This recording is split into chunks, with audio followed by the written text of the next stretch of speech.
Hello and welcome to Entirely English. And today's video is a kind of supplement to the previous one because it did raise some interest and questions. So we're going to look at the capitals today, and we'll begin with the main ones in Great Britain and Ireland.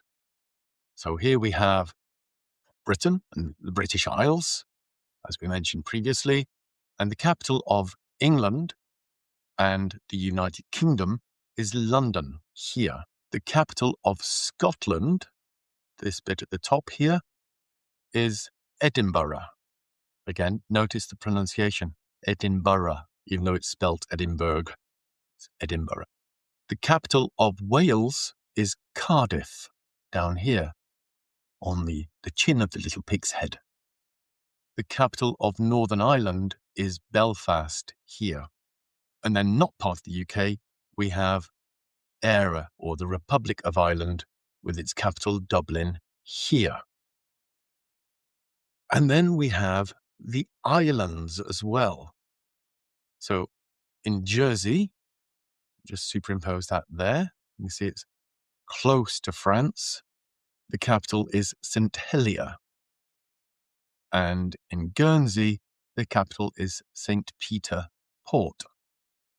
The Isle of Man, located here in the middle of the Irish Sea, right between England and Ireland. You couldn't see it on the first map. It was covered by the big flag. The capital there is Douglas.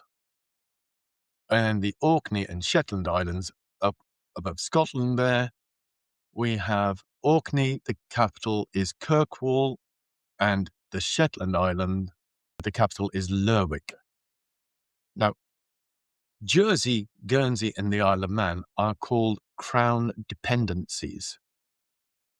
This means they have their own government. So our government in Britain has no control over them. They make their own tax laws, etc. But they do occupy a unique middle ground in that they're not part of the UK, but they aren't fully independent of the sovereign states either. They have a loyalty to the crown, but not Parliament. They are self-governing possessions of the British crown. This means they owe allegiance directly to the king, but they're not represented in the UK Parliament and do not vote in the UK elections. Each of the islands has its own parliament. So they handle their own schools, hospitals, taxes, that sort of thing, but they rely on the UK government to look after two major things: defence and international relations. And incidentally, the people on those islands hold British passports. So there's no border controls between them and the UK because they're part of what is called the Common Travel Area. Now, I did mention capitals of Orkney and Shetland Islands. That's not exactly true. The towns of Kirkwall in the Orkney Islands and Lerwick on the Shetland Islands and Stornoway of the Outer Hebrides, they're what are called main hubs. They're like the main towns. Just like on the Isle of Wight, down off the south coast of Britain, Newport is the main town. They act kind of like a capital. And the Scilly Isles, or the Isles of Scilly, Hugh is the main settlement.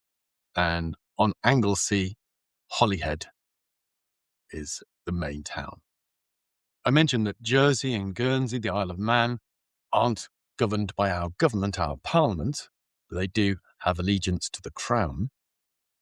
So just as a fun fact, in the Isle of Man, the king is known as the Lord of Man. And in Jersey and Guernsey, he is toasted as the Duc of Normandy, a title dating back to 1066. Now, just as another fun fact, the Channel Islands here, you can see they are very close to France. So why are they British if they're so close to France? Well, this is a little bit of historical interest. When William the Conqueror invaded Britain in 1066, invaded is a bit of a misnaming, actually, because he was invited to come and take the crown.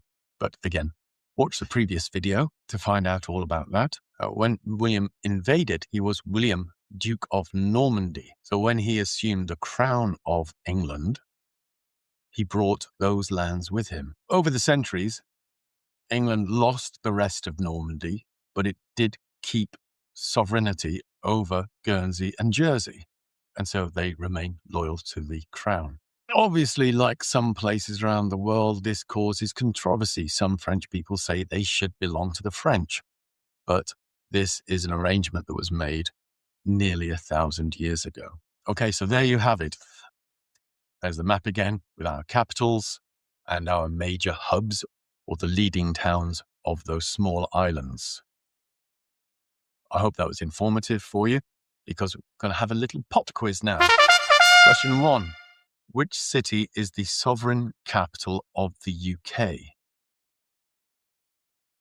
Question 2. True or false? The Isle of Man and the Channel Islands are part of the UK. Question 3. Which of these is the capital of Scotland? A. Glasgow, B. Edinburgh, or C. Aberdeen? And finally, question 4. These 3 islands, Jersey, Orkney, Shetlands, what is the major town or capital of each one? I'll give you 3 options. Kirkwall, Lerwick, and St Helier. Can you match them? Kirkwall, Lerwick, St Helier, Jersey, Orkney, Shetland. All right. Well, thank you for your attention. I'll see you again soon. I'm working on a video about the differences in British and American English. Or you could say English and American English. In the meantime, take care. See you soon. Bye-bye.